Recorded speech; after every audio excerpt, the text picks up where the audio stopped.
More than a century before the first powered aeroplane flights, men broke free of the Earth, exploring the mysteries of the atmosphere in machines that were lighter than air.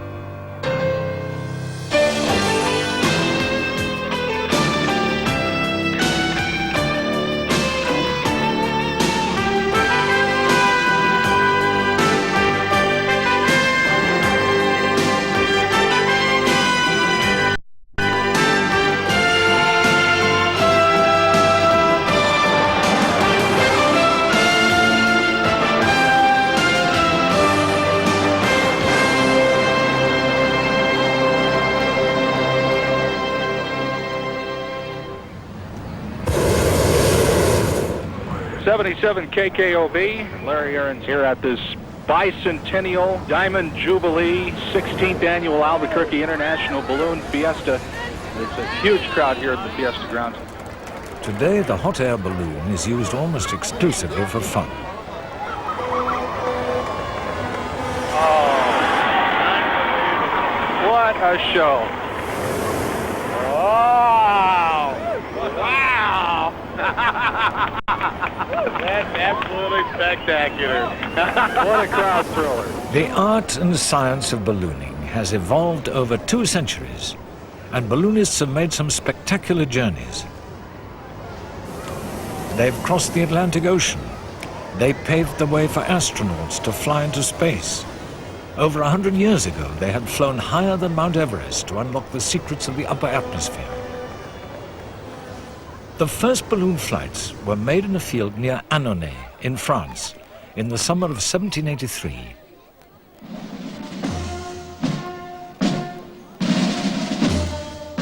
"200 years later, the town still honored their most famous citizens, the Montgolfier brothers, with a pageant to reenact some of their achievements. France is proud of its position in history as the birthplace of aviation. Joseph Montgolfier started with small balloons filled with smoke. He was joined by his brother Etienne, and together they tried different combinations of paper and cloth to contain the gas. They believed it was the smoke rather than its heat which held the balloon aloft, and they used damp straw to generate it. A French nobleman, François Pilâtre de Rosiers, joined them as pilot. By November, they were ready with a balloon which could carry 2 men.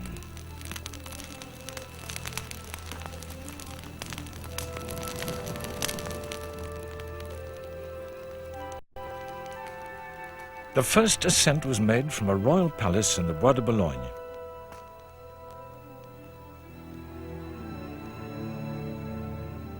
Watched by the King and Queen of France, de Rosiers and another nobleman, the Marquis d'Arlandes, rose gently into the air. The Marquis left an account of their flight. "We rose up on the 21st of November in the year 1783 at 6 minutes to 2 in the afternoon. The balloon ascended with majesty.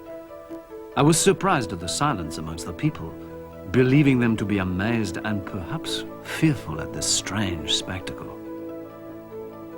At this moment, de Rosiers cried, 'You're doing nothing and the balloon is hardly rising.' 'Forgive me,' I replied, and placed a sheaf of straw upon the fire. Astonished, I glanced downwards.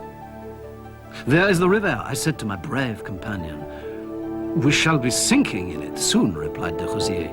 'Some fire, my dear friend.' With my fork, I seized a bundle of straw and threw it in the middle of the flames. An instant later, I felt myself, as it were, being lifted bodily up to heaven.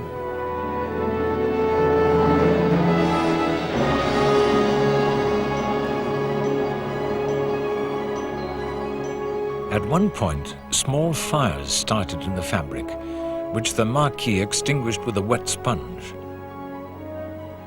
As they floated over Paris, de Rosiers coolly ignored his companion's pleas that he should bring the balloon down.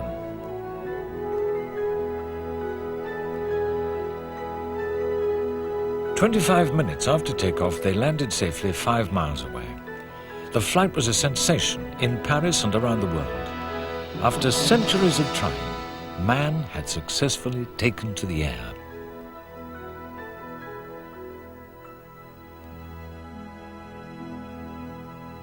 While the world still marveled at the flight, another balloon was being prepared.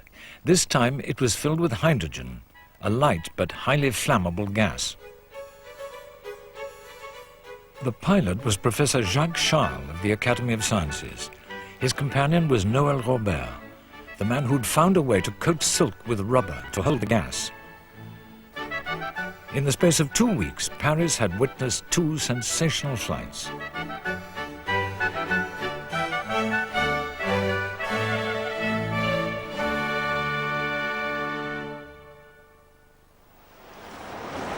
The next great challenge for balloonists was to cross the 22 miles of seas separating France from England. Jean-Pierre Blanchard, a French balloonist, persuaded Dr. John Jeffries, an American living in England, to back him financially.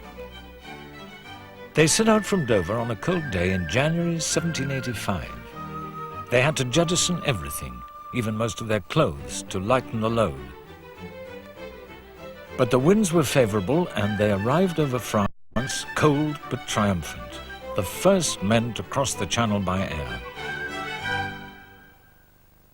François Pilatre de Rosiers also attempted the crossing, but his balloon caught fire and he was killed. His death marked the end of the first chapter in the story of manned flight.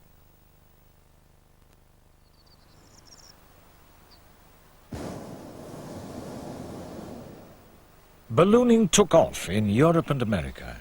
Some balloonists flew for fun, others flew for profit.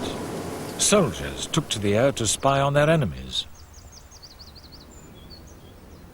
In 1836, an Englishman, Charles Green, flew 380 miles from London across Belgium to Weilburg in what is now West Germany, an epic journey for its time. But balloonists suffered from a major disadvantage. They had no way to steer their craft. They were at the mercy of the winds. They had little idea where each journey would end. On the other hand, balloons were a perfect way to travel straight up. They provided scientists with an ideal way to explore the atmosphere, to find out how temperature, pressure, and humidity varied with altitude. In 1862, an English scientist, James Glaisher, teamed up with a balloonist, Henry Coxwell, to fly 6 miles above the Earth, higher than anyone had flown before. Today we take oxygen to such heights. They had none. Passing 27,000 feet, Glaisher's eyesight began to fail. It was essential that they stop the balloon's rise. Coxwell found that the line, which released hydrogen, was snagged. Glaisher passed out from lack of oxygen while Coxwell struggled into the rigging to free the line. His hands were so cold he had to use his teeth. He managed to release some hydrogen and the balloon started down. Glaisher could have died, but both men recovered and went on to become national heroes for their courage in the pursuit of science.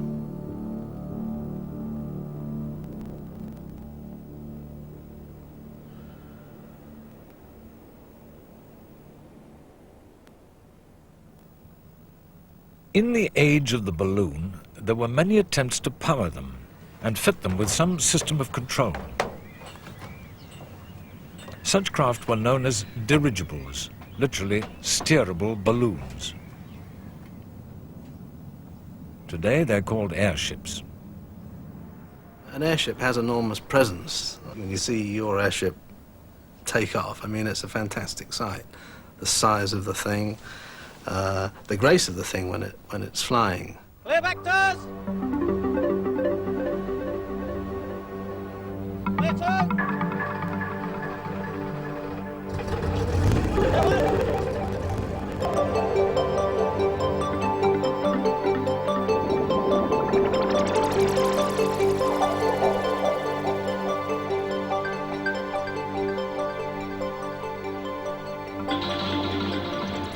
The vectored thrust, although they tried to use it in the old days, they didn't actually have the technology to make it work successfully. With the propellers inclined upwards at 45 degrees, the airship leaps away from the ground very, very smartly indeed, with typically a takeoff run of no more than a foot or two.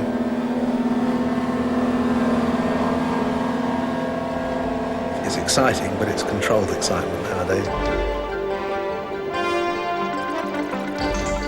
From a pilot's standpoint, in a lot of ways it's very unlike any other flying machine. Anyone who's come from the boating world will feel a lot more at home because it handles more like a boat.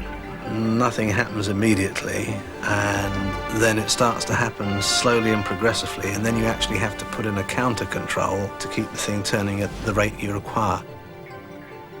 Airships are designed as being slightly unstable, so they do tend to wander off track slightly, and you have to correct them. Because unlike a boat, you've got to cope with that both in the horizontal plane and in the vertical plane. And you've got a control yoke which does all these things. You turn it just like a car, you push it forward and move the elevators down, and the ship descends. Controlling an airship was not always that easy.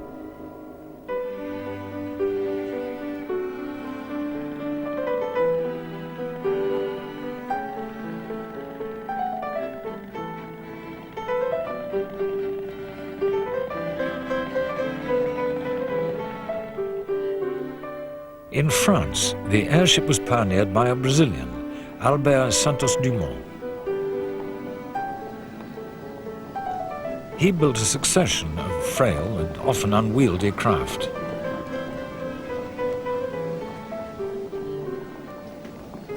By 1903, he had refined his design sufficiently to win a 100,000 franc prize for a 7-mile flight from the headquarters of the Aero Club of Paris round the Eiffel Tower and back.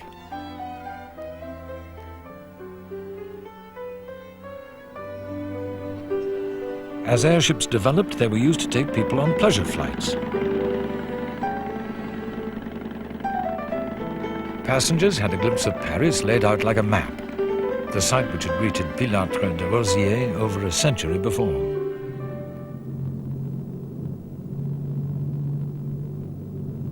But it was in Germany, France's close neighbor and rival for power in Europe, that the greatest strides in airship design were made.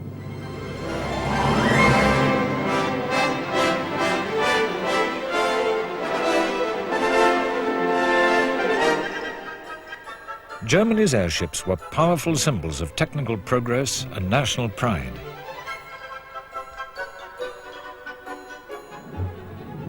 They were huge. Unlike early French models, they were rigid structures of lightweight girders containing several hydrogen-filled balloons. The architect of Germany's lead in airship design and construction was an elderly and aristocratic cavalry officer, Count Ferdinand von Zeppelin.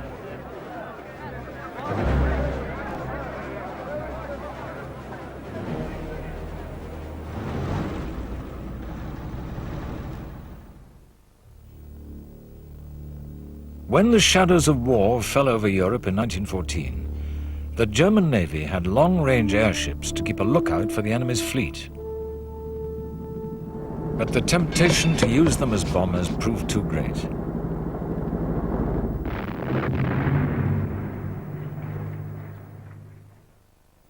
In 1915, Germany bombed Yarmouth, a small English coastal town, killing 4 people, the first aerial bombing of civilians in history. The British shot down several Zeppelins by day, so Germany struck again at night.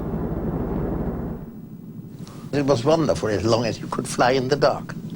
You felt you were undetected, and then all of a sudden there would be a searchlight far in the distance, like that. All of a sudden you were in the middle of the beam, and immediately afterwards there were 6, 7, 8, 12 others focusing on you. And then the anti-aircraft would start shooting at you. The target was London. Britain answered with fighters, searchlights and guns, making the airship captains' lives increasingly difficult. You were happy enough if you found London. And you were even happier if you could drop your bombs. And you were happier again if you could drop them and go home as soon as possible.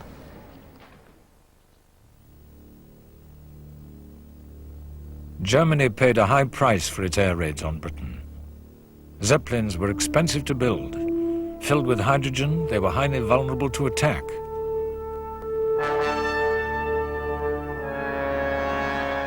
The price in men was small by the standards of that war, but it was a fiery, horrible death.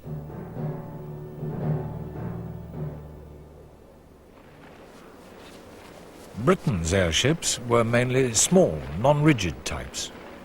Their main task was to patrol coastal waters as lookouts for the Royal Navy.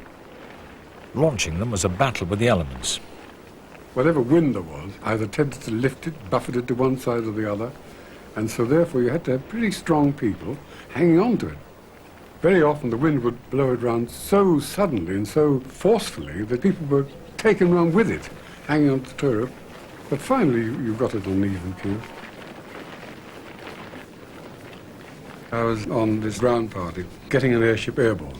And to do that, you had 3 people either side of the gondola. And actually there's a bomb mounted on either side too. So you had to be careful of that. The order came to heave ho, and I had an ordinary jacket, tunic on, and without noticing it, it had caught in the broken fin of the bomb on the port side. And as the airship went up, I went up with it. But luckily only about 12 feet. And the whole thing tore off naturally, and I fell. And my pride was bruised, I think, more than my body. You could gain height by elevator control. You could turn fairly easily with rudder control. Pilots steered with what looked like a helm, and the controls were grotty-looking wire going back outside, so that a gust of wind could break one easily, and break an elevator control, rudder control, with disastrous results. Being so slow-moving, if there were enemy aircraft about, heavy on air aircraft, you would be a sitting target for them, obviously. A lot of airships that served where they could meet aircraft did have armament aboard, a Vickers or a Lewis gun. If the weather was fairly decent and the sea wasn't too rough, you could see into it quite a distance. Even if the submarine was submerged, you could see from the air a lot easier than a ship could see from the surface. The U-boat captains hated to have an airship hovering around above them, and the reason for this was because they could either surface and attack the airship, in which case they knew that he would then drop his bombs, or be in touch with a naval surface ship which would come along and depth charge him. Either that or he had to stay down. So he would try to lose you by moving or getting deeper and deeper. But eventually he'd have to come up. I have been airborne on a mission when we have dropped both of our bombs and missed the submarine. So he surfaced, manned his machine gun, and before we could get too far away, shot at us. If it punctured the envelope, naturally you lost gas. You often had to patch an airship in the air. You carried patching equipment with you. And obviously the chap was shooting at you from the bottom. The bullets came into the bottom of the airship, and you could reach that like a chap wallpapering.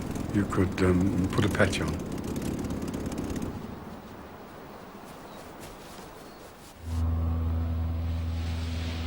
Airships did valuable service for the Navy, gathering information and reporting back to the fleet. But they were large, slow and vulnerable. By the end of hostilities, they looked obsolete as a weapon of war.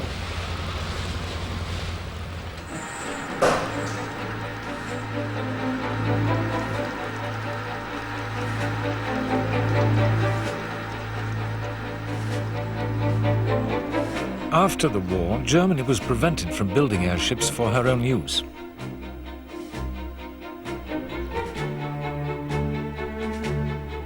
The Zeppelin Company maintained its expertise by building one for the United States Navy. Once they were freed from restrictions, the company embarked on a massive new civil airship. It was named after Count Ferdinand, the Graf Zeppelin. It was the biggest airship in the world. The Germans took great pride in their achievement and quickly established a world lead in passenger airship travel. Regular services were flown across the Atlantic to New York or to South America in only 2 or 3 days. Eventually, the Graf Zeppelin circled the Earth. Each flight was a luxurious adventure. There was a little sort of steps, and they ushered you up, and you realized that you were not in the Zeppelin, you were in this gondola which hung down below. And it looked tiny until you got in it. And then you realized it was 55 meters long. And then as they let us go, you gradually felt a sort of lift, as if you were in a small boat and you come to the crest of a wave. You know, you feel yourself going up to the top and then gradually going down. And we didn't go down, we just went on going up. Die Erde verschwindet, weil ich spüre keine The ground disappears beneath. There's no noise, no vibration. Everything is as quiet as a mouse. The ground just vanishes away. Then, when we reach a certain altitude, I'm signaled from the control gondola. There's a ringing bell, an urgent sound, and a moving indicator. Engines full ahead. 1,420 revolutions. And so the engines are started and run up to the proper speed. Oh, they hummed so beautifully, so smoothly, they could send you straight to sleep. Very smooth, very quiet, very hushed, and superbly efficient. I mean, real German efficiency at its best. The other people you saw were the officers who came and talked to you politely, but the real people running the Zeppelin, the rest of the passengers didn't see them.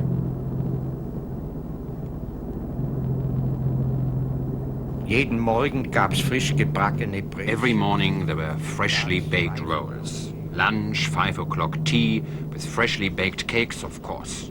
The cooks, in my opinion, were, I believe, the busiest of the crew. Sometimes they were poorly appreciated, I think. You always get some passengers who complain all the time.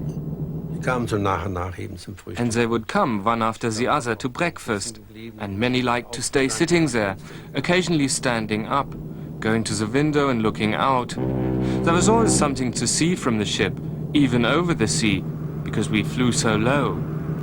Normally we were between only 250 to 500 meters. There was certainly no boredom. Some passengers would write reports on typewriters, others read a book. What we offered on board was very similar in many ways to that which was offered on board an ocean liner.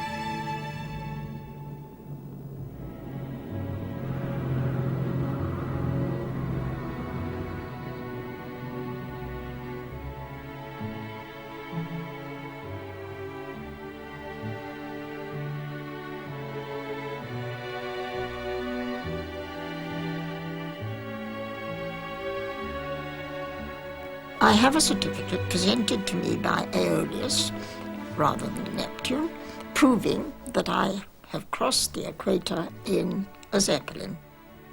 There was a tall officer coming along and he clicked his heels and said, "You are the first Englishwoman to cross the South Atlantic in a Graf Zeppelin, and I congratulate you, and would you care to see round the Zeppelin?"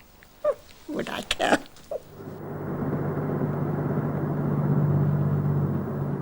There was a catwalk which went from nose to tail, and looming over everything, the gas. It was squishy when you touched it. I didn't like it at all. And there was a doorway. Well, there was a man sitting there, apparently 2 hours at a time. They sat there, watching the engine. And there was no handrail, there was no nothing. There was just you and the Atlantic. Da aber die Maschinengondel paar As the Meter engine gondola was a few meters out from the main hull of the airship, there was a connecting ladder. da ging dann die Tiere oder die... When we wanted to go down into it, a sort of door or flap could be opened, and you climbed down the ladder. The first time it took a bit of courage, but we got used to it. When we saw a whale being attacked by sharks, and we were low enough to see the blood, I mean, that was wildly exciting.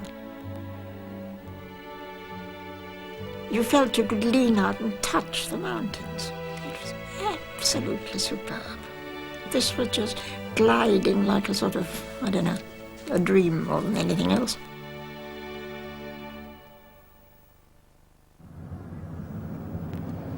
In Britain, 2 giant sheds at Cardington in Bedfordshire still mark the site of the Imperial airship scheme.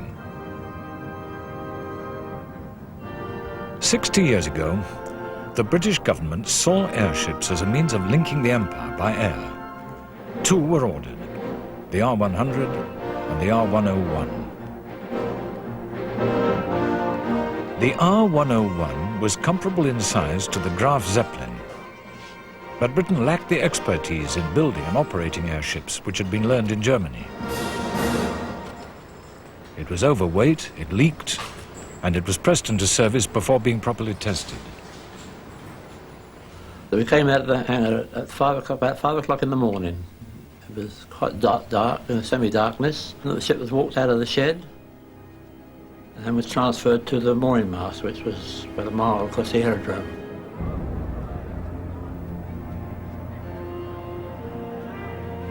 Everybody naturally thought that this was the beginning of a new era for long-distance passenger flights, deluxe travel, but in much quicker time than a normal ship at sea would do it.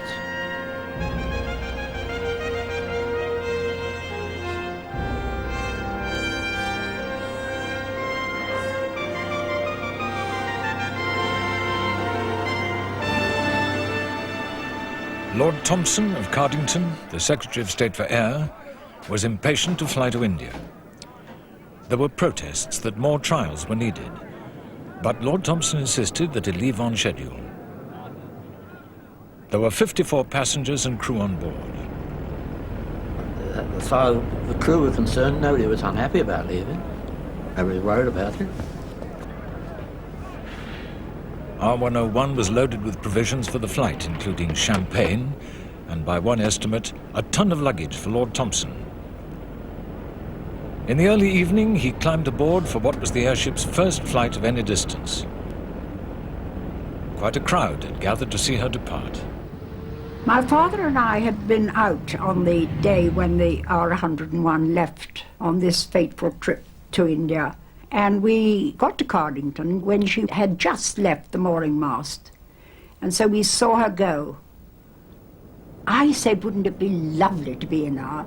And I always remember my father said, no, I'd rather stay with my feet firmly on the ground. I think he had heard quite a lot of rumours and worries that perhaps she had not done enough trials. She went very slowly, and she certainly didn't seem to gain very great height before she actually disappeared from our sight.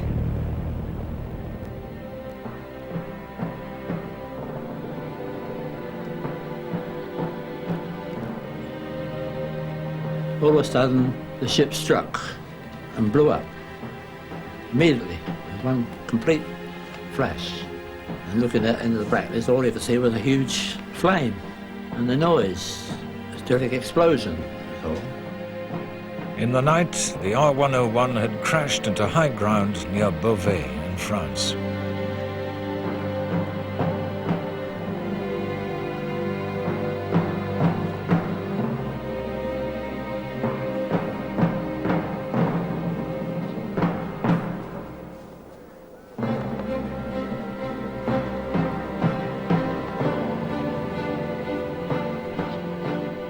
48 of the 54 people on board, including Lord Thompson, died in the fire.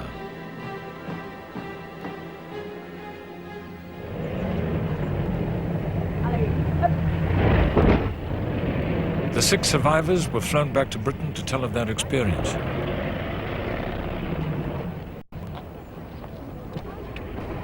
I suddenly looked back and there were sparks following behind me. I suddenly realised my hands were hurting, the backs of my hands were hurting, so I ran along with my hands in the air. I head down and I ran straight into the side of a cow. 2 chaps in white smocks came running towards me, and when they saw me they crossed themselves. They then took me to the hospital. I finally found that I had both hands burnt on the back and my face was burnt. While I was in hospital in Beauvais, I was blind for about 3 days. In the next bed to me, it was a rigger who was on patrol in the keel of the ship. He died the next morning. It was British Aviation's Titanic.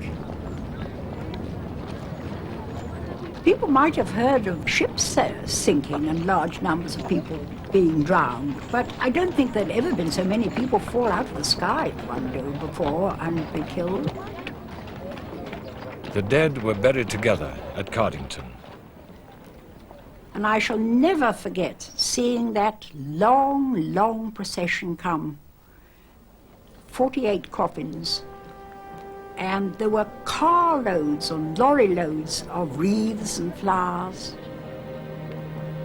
And slowly they came, and slowly the coffins were unladen, and they were carried through the gates into one large grave, which was dug just inside the gate where they were all placed in lines. Because they didn't know whose coffin was whose, I don't think. Because I think they were terribly burnt, weren't they? The cause of the disaster was never determined. Britain's other airship, the R-100, was broken up. The Imperial airship scheme was abandoned. Others were not deterred. The loss of the R-101 has not shaken one iota my confidence in the practicability of rigid airships and their great value as a means of international communication and transportation over the oceans. In America, Admiral William Moffett headed the Navy's airship program. Once again, great national pride was at stake. 250,000 people watched the First Lady, Mrs. Herbert Hoover, launch the Akron in August 1931. But behind the celebrations, Moffett's dedication to airships was controversial. He had to fight the battleship admirals for money. He had to go to Congress and convince Congress that we had to have money for airships, which he did very vigorously. And he got money for airships. I think the contract price was about $3.5 million. You couldn't build one of those ships a day for $200 or $300 million. Moffett saw airships performing the same role they had in the war, long-range maritime patrols. To increase their effectiveness, they carried aircraft. They had a trapeze, and then the airplane had a hook on it. The trapeze would lower them down about 20 feet below the belly of the airship, and then his engine would be going, and he'd trip his latch, and he would be free from the trapeze, and he would take off, and he was flying. He was an airplane. You had 4 planes on some of those ships. The planes would go out in all directions, far beyond the airship, and report back, of course, what they saw. We had a hangar inside of the ship, and then the pilot would maneuver his plane up and hook onto this thing, and then he'd be hoisted back up into the hangar in the airship. The Navy found that their airships had other uses. Remember one time President Roosevelt made a trip from Washington to the Panama Canal to Honolulu, and so we were ordered to deliver newspapers to him. Imagine that. So we took a bunch of San Francisco newspapers and went way down there to hell and gone between Honolulu and Panama and dropped these newspapers on the deck of his cruiser. We were going to moor out at Camp Kearney, which is right outside of San Diego. The first big airship ever was out here, and we got a lot of sailors from North Island to come out and act as a ground crew. They'd never seen an airship before. They had to be trained on very short notice, and their training, of course, was very primitive. Well, all of a sudden, the main wire holding the airship down parted. The men were pulling down on the guy lines, and suddenly there was a gust of wind, which turned the nose of the ship up, and suddenly went up into the air. I yelled with a microphone to all these people. I said, "Let go, let go, let go." But a few of them just hung on for dear life because they'd been told to. We were carried 200 feet into the air. Seaman Edwin and Kenton could hold on no longer. Their grips loosened, and...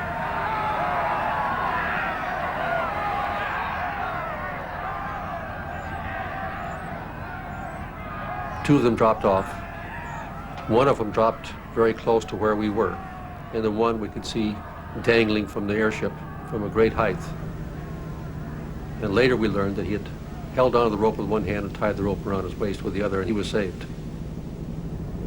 The thing that I think that impressed me the most was the fact that he was able to hold on with one hand and tie that rope around his waist with the other hand. I remember going out to a pepper tree out in our backyard where we had a rope hanging and trying to do the same thing, and realized that no young boy could have the strength to do that. It impressed me very much. Why didn't you jump when you saw you were being taken aloft? Well, I felt it put the lives below me in danger. What was your sensation when you were hauled into the Akron? It was a grand, glorious feeling to get inside once more.